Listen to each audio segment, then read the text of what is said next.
Okay. Hello, good morning. How are we doing? Doing very well. How's the weather up there? Not too bad. I just finished one of your workouts there on one of your PE videos this morning. You and Nicky did. Sorry, Craig, I should say. Oh, jinx. I'm shouting at myself. No, you should be all nicely stretched out. Ready to stretch your brains over this next hour. Absolutely. Got some easy questions coming up. Always Is nice and easy. Is Craig joining us at some point today? I don't know. I think he's pretending to work, as always. But That'll be grand. Right, so far I've got a few who have joined us. So if you are listening right now, and what we're going to try and do is we're going to attempt a Q&A today. And so if you've got any questions that maybe haven't quite been answered, feel free to put them just in the comment section. We've had some emails and stuff from social media over the past little while, so we're going to try and see if we can take some of the questions from there this morning. So yes, if you've got any questions, feel free to put it onto the comment section. I see Josh has just commented there, and Cammy. typical comment from Josh. We're used to that sort of abuse.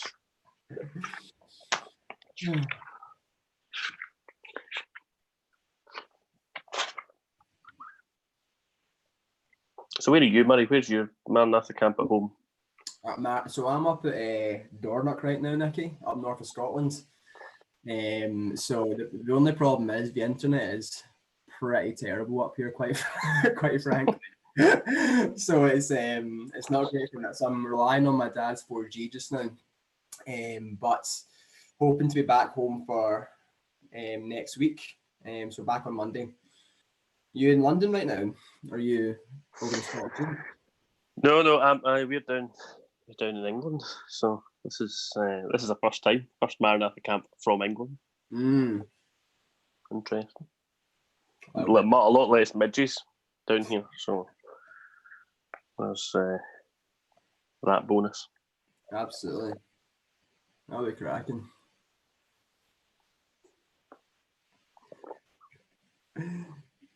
Right. We'll give it 1 or 2 more minutes, maybe we'll get started, just for allow anyone else who wants to join. Maybe put your names down, guys, if there's any new people who have arrived.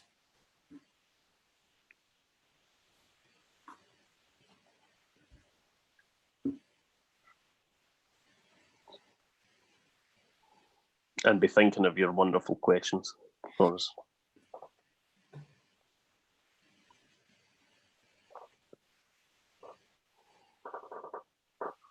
Well, we've got more leaders than campers. By the look at this. Maybe the leaders can answer some of the questions for us. Exactly. That's what I'm thinking.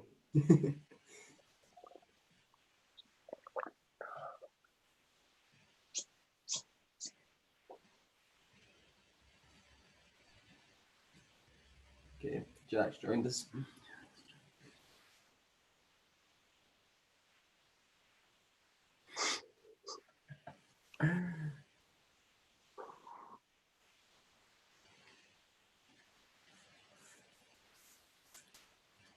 Just to actually see if there's any campers that have joined us, you want to put your names down just so we know.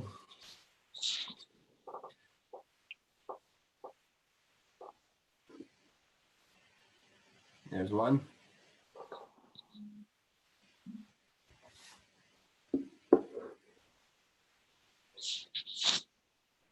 At least we've got one. Abby and Jamie.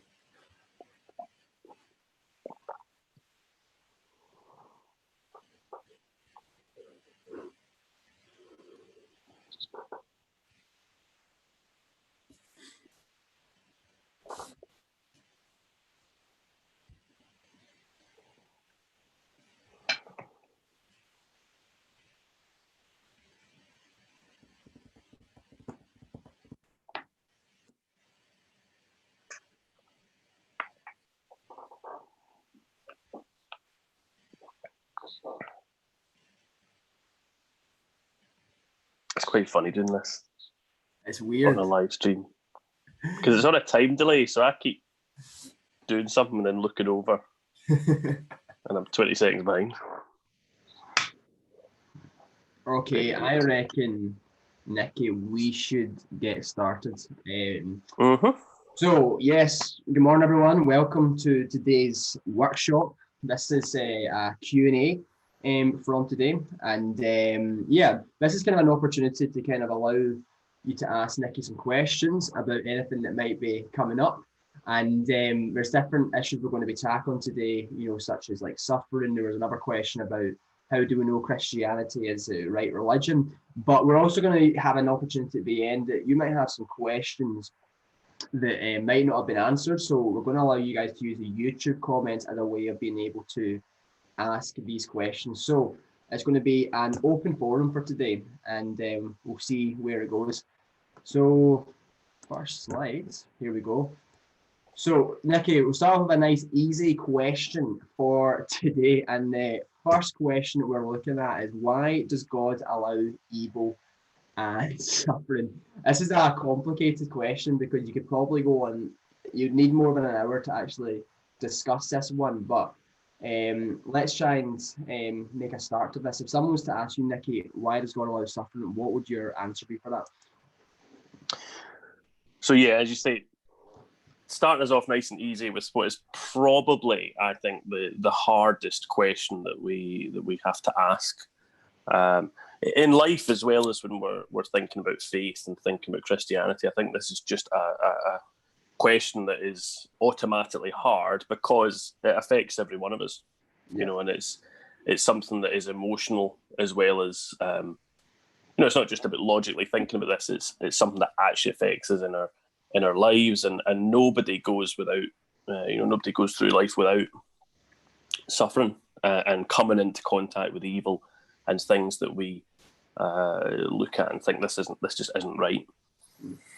I think the first way to answer it really is to look at it from a logical perspective. The Bible is kind of quite clear on how evil and suffering have come into this world.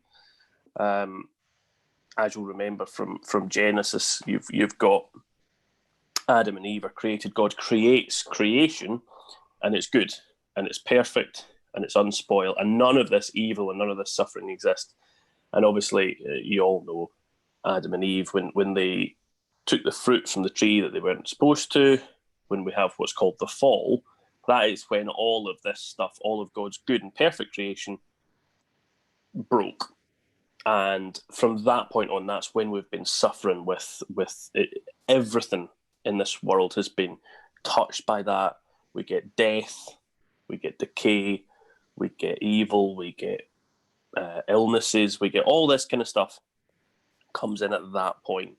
God gave us free will, and it's part of this really, and it's part of the continuing problem of evil is that God gives us free will. He has to give us free will. We have to be able to be free in order to choose to love him or choose to hate him or somewhere in between. But, you know, if we didn't have free will, we'd be robots, and that's not a relationship. God created us to have a relationship with him, and so we have to be free. Now, the problem is we've used that free will, and we continue to use that free will to cause the fall, but then also to do lots of evil and bad things to each other, lots of things in our own lives that, you know, we do stupid stuff like lie or steal, and it comes back to bite us, you know. So it's this idea that God gave us free will, and then we've sort of chosen to do a lot of wrong stuff with that. And then I think the key to understand, look, we don't always understand why it is that God has allowed this. We can trust God. We know that God is all powerful. We know that God is all loving. And because of that, kind of his motives and we can't quite understand everything that God does. Our minds just cannot understand it. We don't know, you know, we don't have access to the information that he has. But we know that there can be some good reasons for suffering. You know, that we know that there, it can build character. We know that it can force us to go back to God So a lot of the time, people give that testimony of that experience where suffering has brought them back closer to God. So we don't, there can be good things to come out of even tremendous suffering. I know you and I were talking the other day about some of the stories that sort of come out of the Holocaust, where it's just, tremendous. Almost you can't really think of a more evil and a more acute suffering that happened on the planet. And yet, although a lot of people, walked away from that thinking, well, a good God couldn't let that happen, there was just as many Jews in the Holocaust that turned to God through that suffering. And started a relationship with God where there wasn't one before. So it's a deeply complicated thing. But one thing that we do know, and I think this is the sort of the non-philosophical answer, the answer that really helps us when we're going through suffering, when we're experiencing evil, is this idea that we know there's one reason that it wasn't. And that one reason that it definitely isn't is that it's not that God doesn't love us. Yeah. We know God loves us. And we know that's definitely not why we're suffering, that God doesn't love us. He loves us so much that he is the only figure, the only God of all these religions and things like that, or ideologies, who came down into this world of suffering. He suffered in the most horrific and appalling ways. He was the victim of tremendous evil. And he did that for you and me. He did that for us. He did that so that, the results that we should have from our evil is the ultimate suffering in hell. And actually Jesus, by paying the price, by coming down and taking that suffering on him, we get to avoid that. We get to look forward to a time when he has defeated death. Yeah, he's defeated the grave. And Revelation, that's why I love Revelation 21, where it starts to talk about this new life that we're going to have, where there's going to be no suffering. He's going to wipe away every tear, and we are going to live forever in his presence in paradise. And so we know that that's one of those things for us to put in front of us when we're struggling, is that Jesus, it says in Hebrews that for the joy set before him he endured the cross, and that joy that was set before him was us, and was reuniting with us. And so when we are struggling, it's important to set that joy before us, and the joy that we can have that relationship with God. No, it's good. For me, I would always say that I've found myself drawn closer to God, particularly at times of difficulty, and it's actually made me realise how much I do have to rely on him. I think for us, Nicky, we live in this kind of Western sort of culture where we kind of have things provided for us, like free NHS, free education. And I think very often, I remember my experience in Rwanda many years ago, there was a lot more poverty. And because of that, you found a lot more Christians relying on God. And because they were relying on God, they experienced God more. And so I actually do, kind of what you were kind of saying was, our suffering does very much draw us closer to God, and it does make us realize how much we're relying on him. And as you kind of talked about there, is one day we will be in heaven and we will get to rejoice. And it's not a shock to God either, because Jesus actually said in John 16:33 that there will be suffering in this world. And if there's one person who actually understands suffering more, it's Jesus Christ himself, because he nailed on the cross, he was mocked, he was abused, and yet still he still had so much love and grace. So he understands when we are in these trials. We look at the book of Job. Job went through trial after trial, but instead of actually just doing it himself, God actually entered into his suffering. And so, but I think often the question a lot of people ask, why? Why am I having to suffer through this? But if we look at some of the verses, like 1 Corinthians 13, verse 12, we're told that now we see things imperfectly, like puzzling reflections in a mirror, but then we will see everything with perfect clarity. So there's things on this earth that we aren't going to quite understand, quite frankly. There's going to be things where we say, why is this happening? But Christ had a bigger and a different mind in comparison, so we have to hold on to that. But let's get, as we talked about, suffering builds perseverance in our lives. It also reminds us that there's more to life than this. So when we get to be rejoiced with him in heaven, and when you're so in love with God, for me personally, Nicky, I don't fear dying because I get to know that I'm going to be with Christ, because it says in Philippians, to live is Christ and to die is gain. And I would very often say, if I didn't suffer, I would not experience God more often. So as difficult as suffering can be, there can be, in terms of drawing closer to him, there's definitely an aspect of that. Yeah, absolutely. And you know, Paul talks, you know, as you say, Jesus suffered a tremendous amount, and so did Paul. He's got, you know, he wrote half the New Testament from prison, where he was beaten. They kept trying to stone him. He eventually was killed by the Romans. This guy knew what real suffering was, and he talks about it as being light and momentary troubles, you know, because his viewpoint is that you're talking about is eternity. And when you're looking at eternity, and when you're looking at being able to have eternity with God in bliss, with none of this, all the tears wiped away, and just utter joy, then actually no matter what troubles you face in your 70, 80, 90 years here on earth, when viewed through that eternal perspective, it does help us to think actually it's worth it, and it's going to be worth it in the end. That's the key. Absolutely. We'll look at the next question. This was actually one, Nicky, that was looked at. It was one of the questions on social media, and it says, how can we know that Christianity is the right religion? And it's very often we hear the phrase, I've heard that all ways lead to God. But the problem with that is saying that all roads are equally valid. But when you actually investigate most religions, not all the religions actually claim to have a God itself. And you need to look at the different religions themselves, say something like Buddhism or something like Hinduism. So like, for example, Buddhism like teaches us that we are going to heaven. It teaches us that we are to ourselves. And it also kind of looks at there's not a kind of a personal experience with God. There's no heaven or hell. And it's almost sin in itself is actually an illusion. And you have to bring the Buddha into that aspect as well. But then you look at Hinduism, where it tells you that you are God, and also that you're not to have a kind of personal relationship. And he's like, you're almost kind of, he's your master and servant almost kind of thing. But we will get to go to a paradise that God created, but he won't actually be there himself. So you've got two different comparisons. When you look at Buddhism and you look at Hinduism, it's two totally different things. But then when you have to look at Christianity, we have to look at it in a different way, and also look at the evidence of Christianity in comparison to the other religions as well.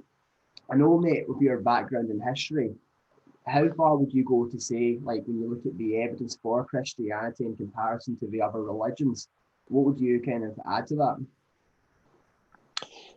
Yeah, so I think that's kind of the problem. The as you said, I mean, if you click on the next slide, is kind of what you were talking about there, is this famous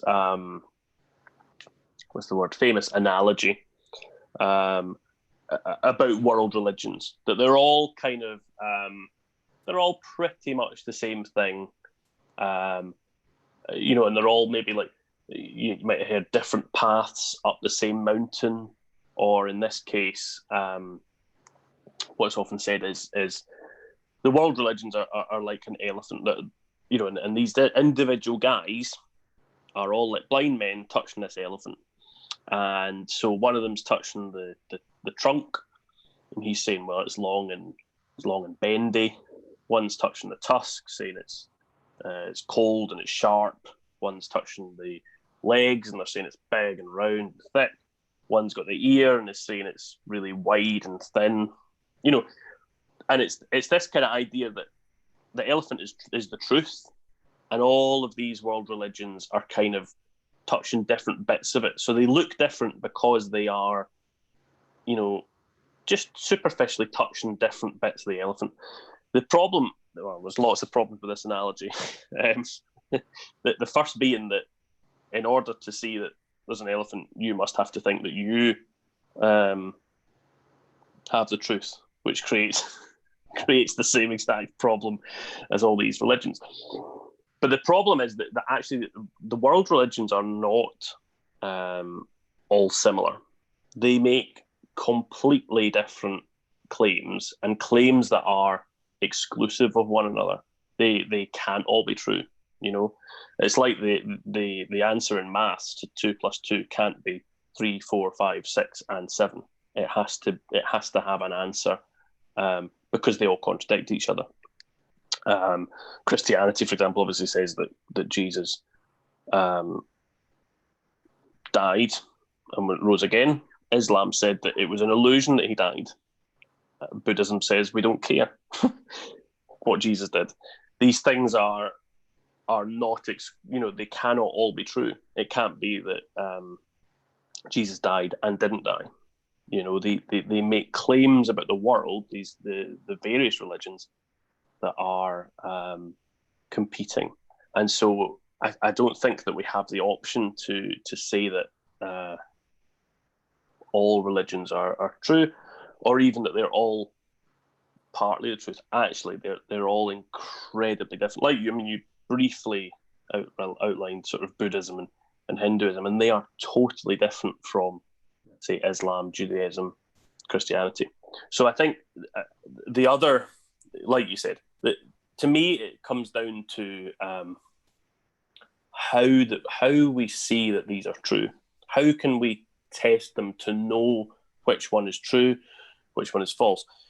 I mean, the first thing is obviously to test how it works in life, and I think many Christians will agree that the Bible appears to give advice and knowledge about the world and about the human condition and all of that just makes sense. Things like you briefly talked about in Buddhism, where you're meant to, the suffering and evil that we've just talked about, you're basically meant to ignore it and pretend like it doesn't exist, and that's how you're going to be happy, which is something that I think it just doesn't work in real life. But the second and the most important difference really between all other world religions and Christianity is this idea of it being testable. It's historical. A lot of these faiths, with Buddhism, it's the Buddha going away to sit by a tree, meditate, and he was revealed the vision of how nirvana works, and the keys to life. Likewise, in Islam, Muhammad goes off and is dictated the Quran from Allah. So none of those things are things that we can challenge. It's our word against Muhammad's, or it's our word against the Buddha's. I think the same with Joseph Smith for Mormons. These are all things that are like mysterious and we cannot we have no way of testing these things. Christianity makes a totally different claim. Christianity says, look, the key to our faith, the key to this being true is, did Jesus, the person, live 2,000 years ago in Israel? Did he live? Did he live? Did he die? And was he raised again? And that is something that we can look at from a historical perspective. Because if Jesus didn't live, didn't die, didn't rise again, none of this makes any sense. None of this matters. And Paul even talks about that. It doesn't matter. And if all of this is not true, if Jesus isn't true, it's all for nothing. It's all useless. So Christianity makes that claim that we can then actually go and investigate and say, right, is this the truth or is this not? If it's not, ditch it. But if it is true, then we need to really think about how we live our lives and follow in this, and take Jesus seriously, take the teachings of Christianity seriously. So that to me, I think is how we know that Christianity is right, is that we can go and test it and not just rely on some spiritual leaders' private time, I guess after when Jesus died on the cross, if he had stayed dead and he hadn't risen, I can understand why we would have no reason to believe that he was the Son of God. But the historical evidence shows that he did rise from the dead. And even from like a scholar point of view, a lot of the atheist scholars can't deny the fact that, Christ had risen from the dead. So we can take evidence from him dying from the crucifixion and from the empty tomb, but we need to take it more from a historical point of view rather than a scientific point of view. Would that be right to say? Yeah, I mean, it's difficult to take it from a scientific point of view because we can't test it. Yeah. But the if he was here now, we could. But I think for history, it's what we've got to look into these claims. And like I say, the other claims are just not.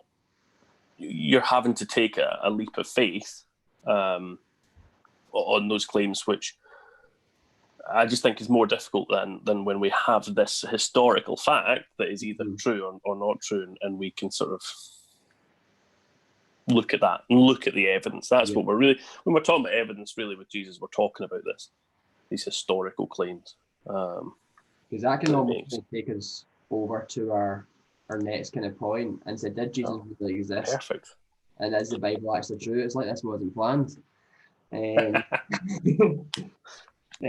Because I guess the historical evidence, we were kind of almost kind of getting into that, because obviously we have the 27 books in the New Testament, which does almost kind of give that evidence. There is one of the, I think there's a website called GaryHabermas.com, which we can maybe put that link up towards the end, which does show more the evidence and the scholarship for Christ's actual existence. But in terms of from a history point of view, Nicky, we know that there are letters from non-Christians and different kind of testaments. Like I remember even Paul Fredrickson, Marcus Bohr, who are non-Christian scholars, but still actually say the existence of Christ and actually him dying on the cross and the resurrection, it has to be fact because there's so much evidence from that. Is there anything else you feel that you can add to that which would back that up? Yeah, so I've got there's a couple that, I mean, actually the Gary Habermas stuff, he writes loads. He wrote a huge book about it, and so did N.T. Wright. They've both written absolutely ginormous books about the various evidences for Jesus living, and then with N.T. Wright for the resurrection. But I'm just going to take a couple of things. I mean, I think people that maybe haven't studied a lot of ancient history don't understand, perhaps, that we don't have an awful lot of sources for almost anyone that lived back then. Yeah. So, the likes of these guys that you might have heard of, like, Antony and Cleopatra or Julius Caesar and some of these, names that you'll know, to be honest, we probably have less source material and definitely less up-to-date material that was written close to their lives than we do for Jesus. Which is mad considering, these guys ruled whole empires, and we're talking about really a very poor guy who never really moved around that much, and there's no real reason, apart from what we know about him, there's no real reason why he should have any sort of sources and records detailing his life, but he does, and he's got tons of it. There's a few different things, a few different sort of points that I want to make about it that are quite key when we look at the historical thing of Jesus. The first one is how embarrassing it was, which sounds weird, but all of these early accounts, the Gospels and the New Testament letters and stuff like that, these are all written by the disciples, the apostles, or people who were close to them. And yet, on every single page, they come across as absolute idiots. And it's this idea that you wouldn't make that up because it doesn't help, it doesn't help you, the fact that you come across as an idiot. The same thing with the crucifixion. You wouldn't, if you were making this story up, you would never have your Savior crucified. At the time, that was seen as the most appalling way. Only criminals were crucified, really bad, the worst of the worst, the lowest of the low. So you would never make up this concept, this idea that your Savior, your God, was executed like that. It just would be too embarrassing. You've got Jesus in Gethsemane begging to not have to do it. Can this cup pass from me? It kind of looks almost embarrassing. There's tons of people who have died very stoically and haven't looked that way. And last of all on this is having all of the witnesses were women. Yeah. All of the witnesses to the crucifixion and the resurrection are women. And this is in a time when, if you remember, the patriarchal society at that time, women weren't even allowed to be called as witnesses in court trials. They were not seen as a reliable witness. And so if you were making this up, you would never make up that women were the witnesses, the first witnesses to this thing. It just is too embarrassing for these early followers. The next thing is to look at that these things were totally different from any other story that was being told at the time. You know, this is not something that was sort of bolted on like a lot of these ancient stories are, and it's a new type of literature. It's a thing where these guys, you know, at the time, they would write like big epics. You might have read some of these, you know, the ancient epics, and it's always, you know, a god fighting a dragon and all this kind of mad stuff, and there just wasn't a genre of like what we would call like biography, which is what these are. These are his followers just desperately trying to put down on paper just exactly what happened for people to look at. It includes weird details. You know, it recounts the number of fish that the disciples caught sometime. It recounts Jesus bending down in the sand and writing, scribbling words in the sand when the woman's caught in adultery. And these are sort of the things that you just wouldn't include if you were writing some epic story. The only real explanation for those is that they happened, and those are things that people witnessed and remembered. And then lastly, or not quite lastly, but there's coherence with all of the stuff that we found from archaeology, from facts about the geography of the land. If you click on the next slide that we've got, I've just got a quick picture of every time they think that they've disproven something, it always turns out to be actually found to be correct. The one on the left, the image on the left, there's the Pool of Siloam, which was hidden for years. They basically couldn't find it. So where they've been able to find all the other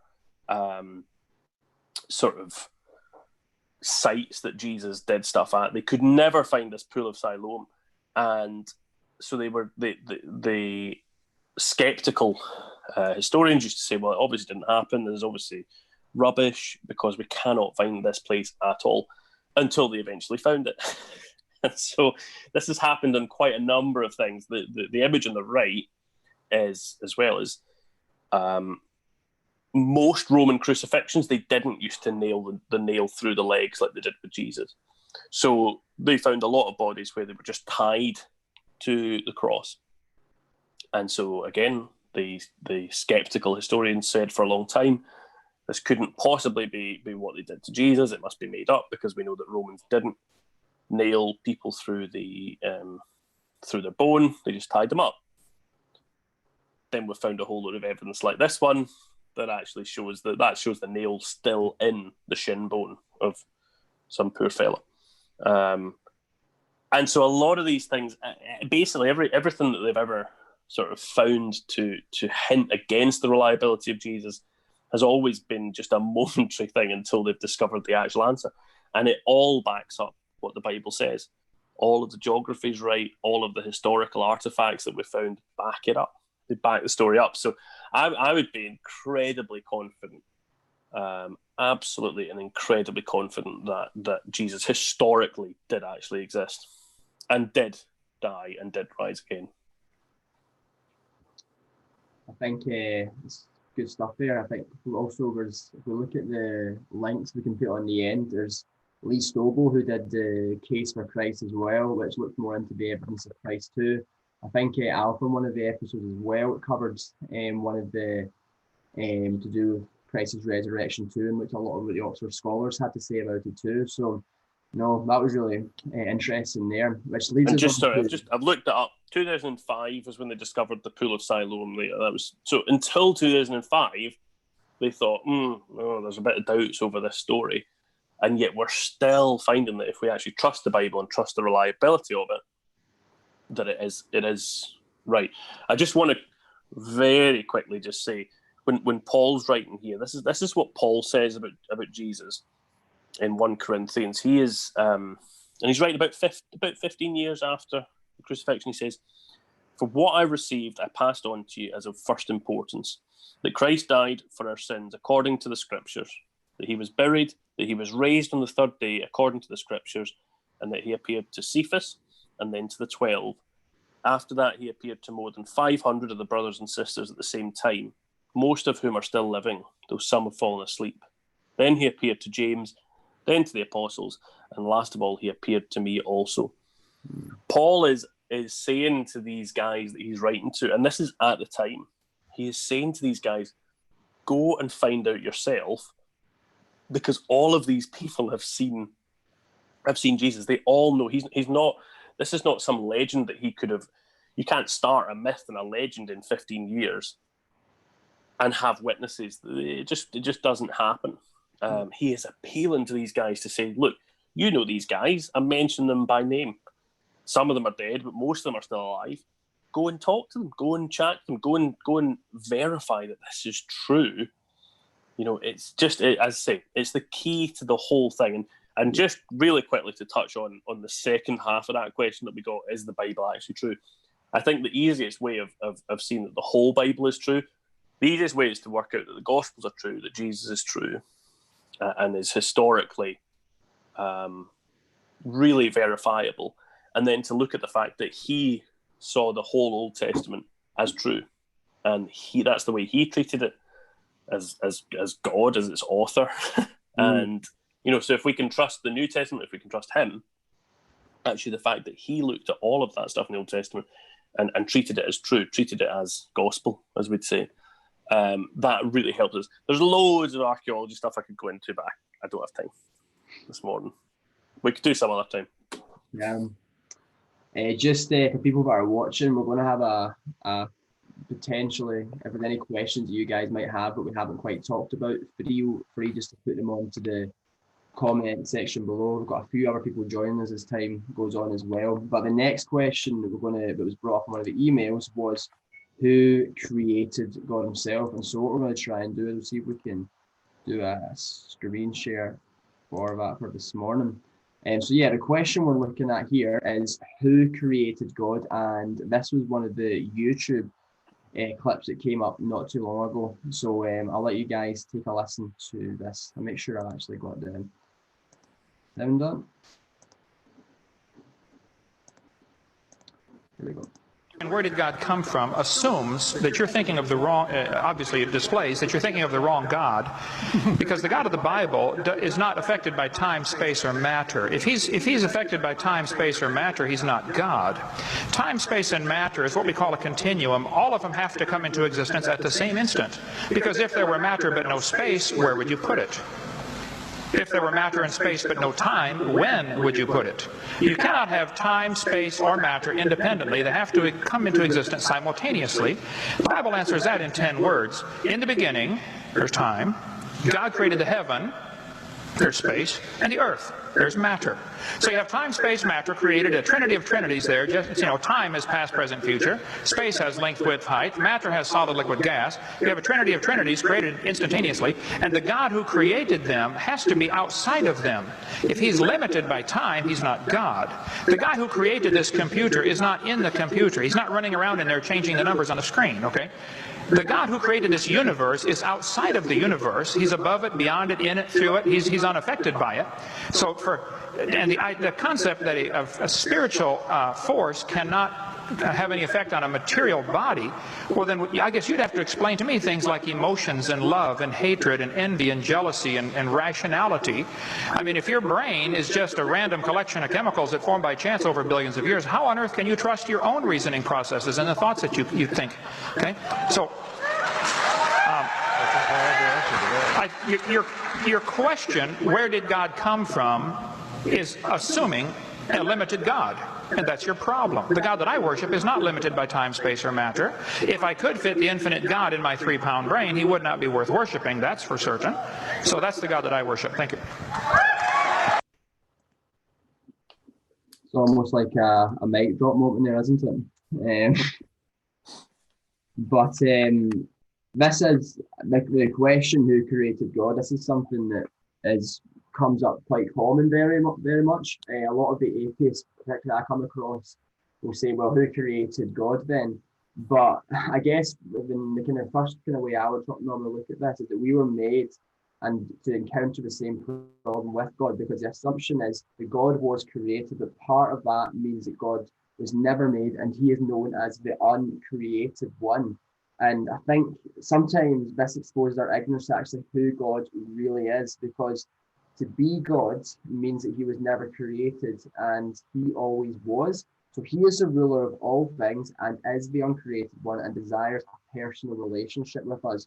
So essentially, the main aspect we need to remember here is God was eternal.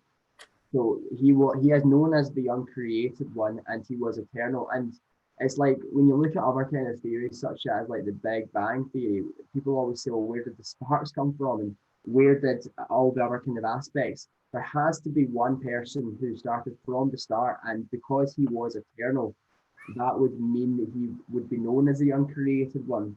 I was wondering, Nikki, for yourself, if you had any way to expand on that. Not really. Not really. I mean, between yourself and him, you've answered it pretty good. I think the only thing, as you say, it's a false question, really, isn't it? It's trying to put characteristics of like the guy said, time and space and matter onto someone who exists outside of those things. God exists outside of those planes of existence, and so we can't. It's a bit like asking, what's God's shoe size? It's a kind of nonsense question that doesn't make sense, because we're putting our attributes of the creation onto the creator, which is just not. It's a flawed premise to start to ask the question. As you say, there has to be you have to have something to explain the cause and effect. Something has to start the sequence of what we see around us. It's like the chicken and the egg. An adult chicken can only ever come from an egg, but an egg can only ever come from an adult chicken. So, but something along that chain of the chicken, egg, there has to have been something different that starts it. As you say, a lot of atheists would promote, say, the Big Bang, and would say that you are looking at, everything was started by a superatom, and everything came out from that superatom. But then you're still left with the exact same question of what created the superatom. So you're kind of you're just putting off the question with that. Whereas I think actually a creative creator God is a better answer to that logical question. No, I think what we'll do is we might, that video we've got posted there, we'll put that into a document later for some of you guys to look back at, just in case you wanted to look at that same one again. Right, so we've got a few questions coming in YouTube as well, and so we'll take a look at them soon. And but before we go that, we'll do that for the last 15 minutes. We'll look at the last topic that was actually asked not too long ago. And it was, does science disprove religion? Now, I know, Nikki, you can give a really good answer to this not too long ago. Does science disprove religion? No. No, it doesn't. That is the short answer. I should give you a longer answer. No, it doesn't. Again, this is another question that's kind of it's quite a loaded one, but probably one that you get asked a lot. Certainly was one, I got asked quite a lot as a growing up by friends and things was this. I think it's important to know even just why science begun in the first place. A lot of the first scientists were Christian. This idea of there being a war between science and religion, I think is a very, very modern phenomenon. A lot of your earliest scientists were, guys like Galileo, guys like Sir Isaac Newton. They became scientists because they were Christians. They expected to see order in the universe because they know that God is a God of order. and that's what they went about their business doing, because they were inspired by their faith. They wanted to, in the words of one, think God's thoughts after him. They wanted to see how he did this and what he did. So science being in opposition to faith is not a historical thing. It's, and I found an interesting stat that 65% of all Nobel Prize winners have been Christians over the years. I don't know how long it's been going on, but that's an interesting statistic that shows you actually that this, science and looking into these questions shouldn't be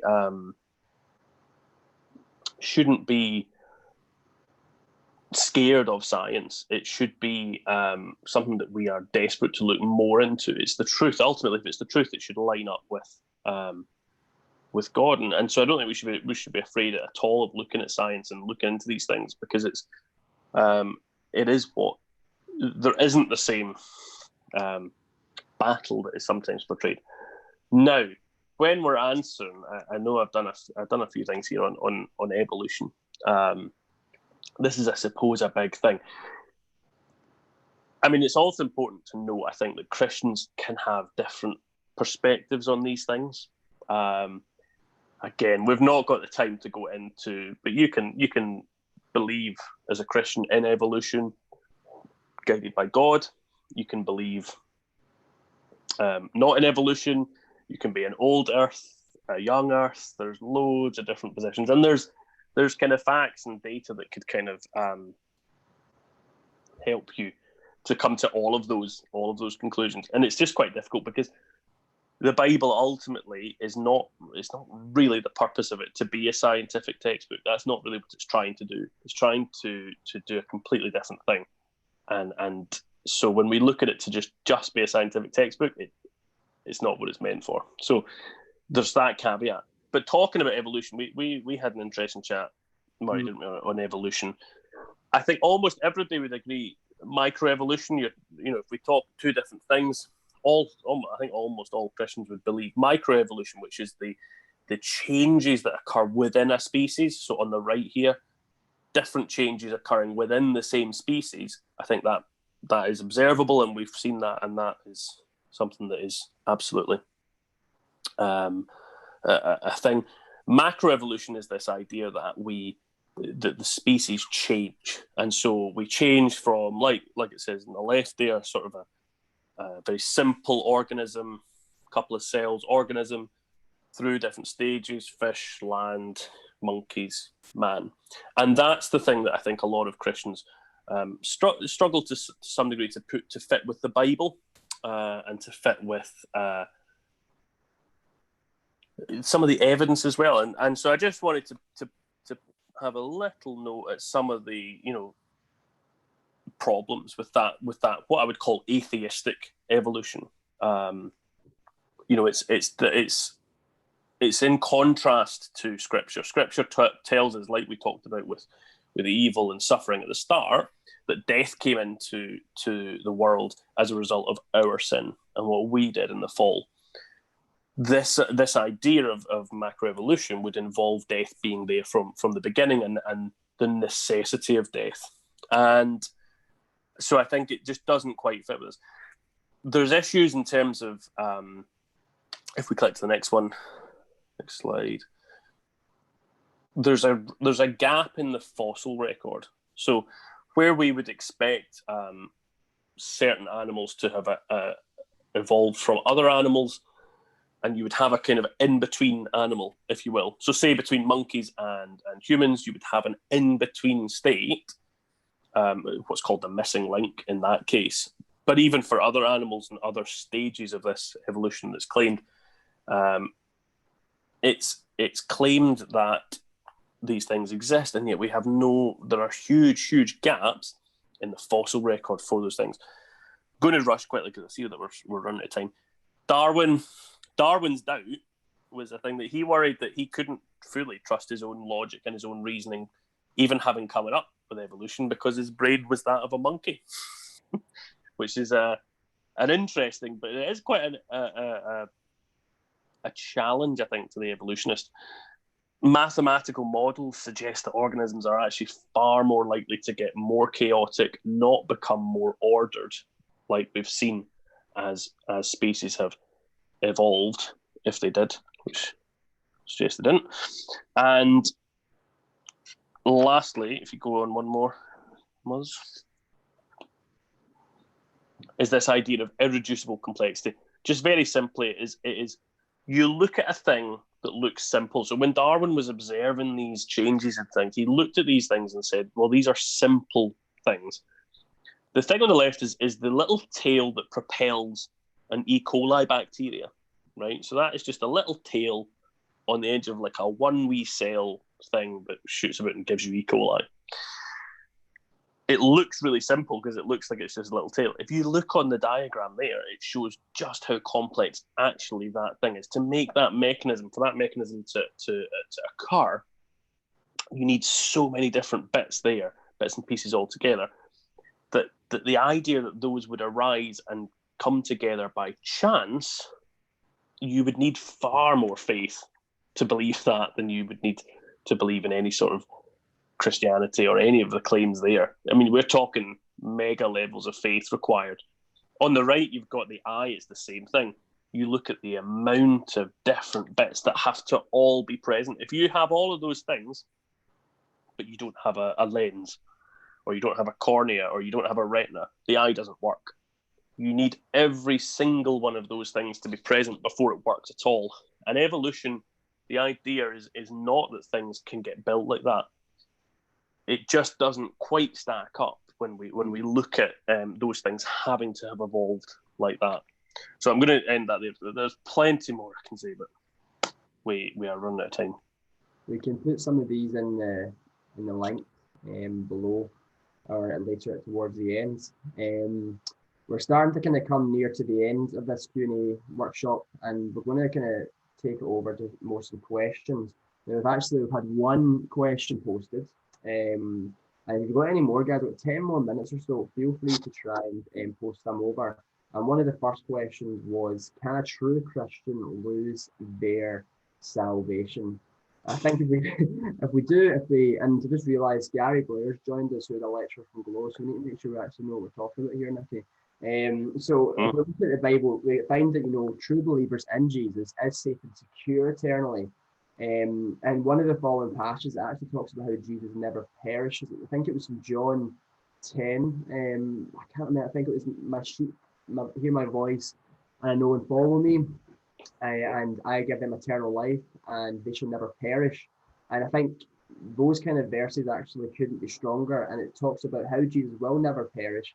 And he said nobody will take believers out of his hands. And this is because they're purely held in the arms of God the Father. And from an eternal life point of view, the Bible promises eternal life to all those who believe in Christ. And the verse that we all know is, for God so loved the world that he gave his only Son. For whoever believes in him shall not perish. So this promise of eternal life is not true if it can be lost. There is, however, nothing conditional stated in this promise, because if a person believes in Jesus, they shall have everlasting life, and everlasting means forever. So if you constantly draw yourself near to God and you're with him every step of the way, God makes that promise that you will have eternal life with him. And we need to be present with him. Those who believe in Jesus presently possesses eternal life. So salvation, therefore, is not something that is far off in the future. It is a present possession of the believer. So salvation is not looked upon as a day-to-day thing. We do not keep ourselves saved day after day. The scriptures treat our salvation as something that is secure for forever. So that is something that we have to hold on, but we need to ensure that we are following the plan that God actually has for us. Now, Nicky, have you got any other questions that are popping up? Oh, jinx, have I? Right, let me see.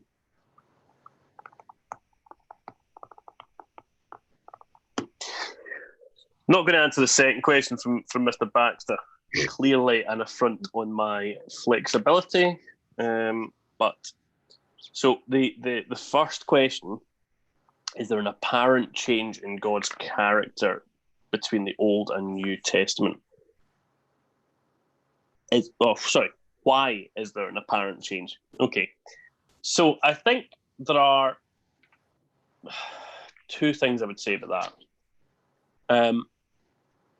I think that God's character doesn't change particularly between the Old and New Testament, but I think that you are seeing God very much in two different circumstances.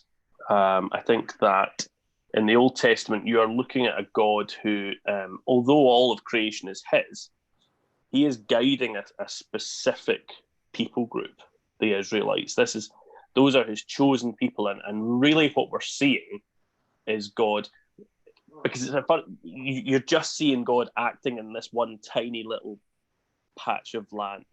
The Bible, the Old Testament, is just really accounting the travel of the Israelites from Abraham and Ur down through Israel into Egypt, and then back into Israel, back into the Promised Land, and then off to Assyria and Babylon. It's a kind of, God is following those chosen people, so his interests are those people, and that's who he is invested in. And so you're seeing it from their perspective, and he is dealing with their enemies. He is dealing with the people who are coming into opposition. The Canaanites, where they're being wiped out, those are Canaanites who were practicing child sacrifice, and so God is wiping them out. The New Testament, you're seeing something that is totally different, where you are looking at, this is just all about the fulfillment of those prophecies and through Jesus. But I think as well, we sometimes are too harsh on the Old Testament. There are some really hard bits in the Old Testament, but we've also got to make a distinction between the genres of writing. So some of it is just history, and it's just saying what happened. So, and those times were brutal. So a lot of the stuff that happens is quite brutal. Where you've got, armies wiping out all the women and children and things. It was of its time. That's just what happened in the Middle East. And, where you've got personal brutality, you've got people getting stoned, you've got these are just the realities of that time. And it being presented as history is not necessarily condoning it and saying that that's a great thing.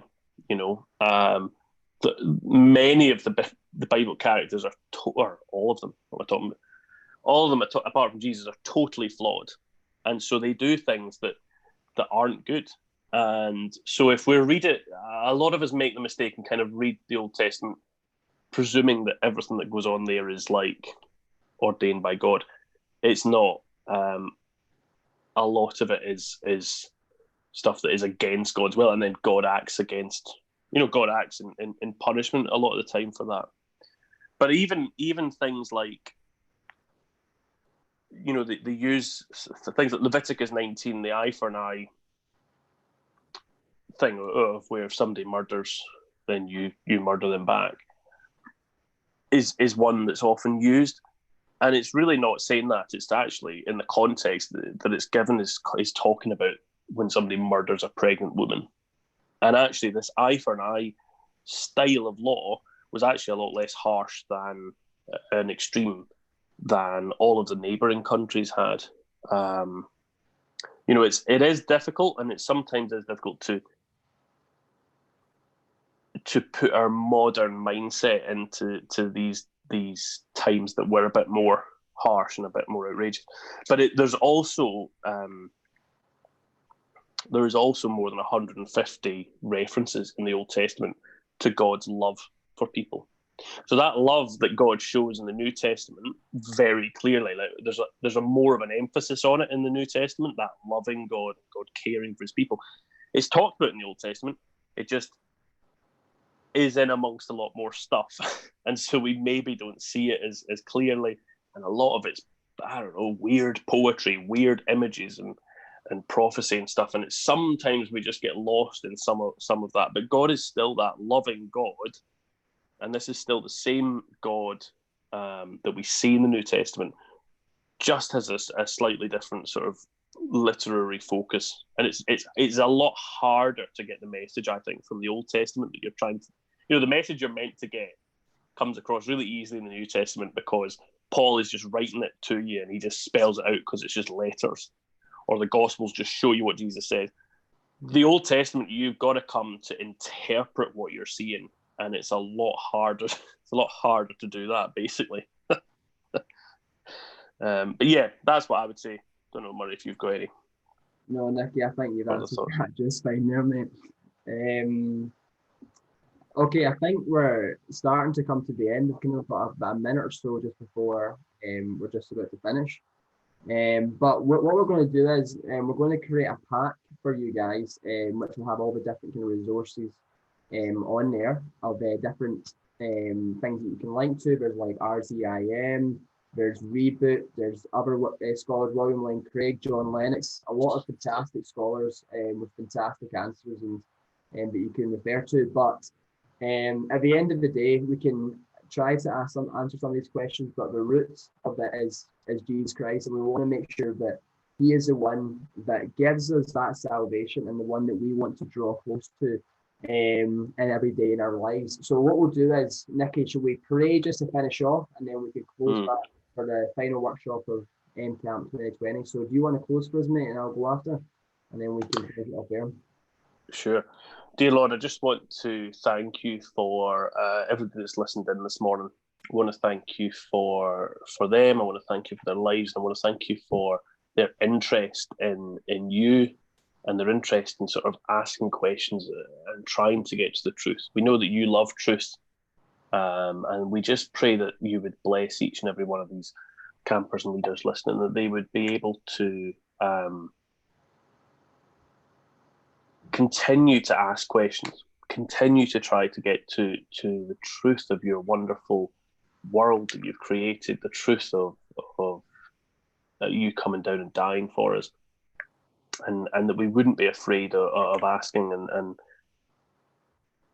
going and seeking out that wisdom and understanding that you can give us as well. We just pray that you would bless them all. We thank you for this week of online camp, and we just pray that they would go out in strength as the world maybe gets back to normal. We just pray that you would give them the strength to go out and live in just incredible relationship with you, close to you. Just pray that in your almighty name, Jesus. Amen.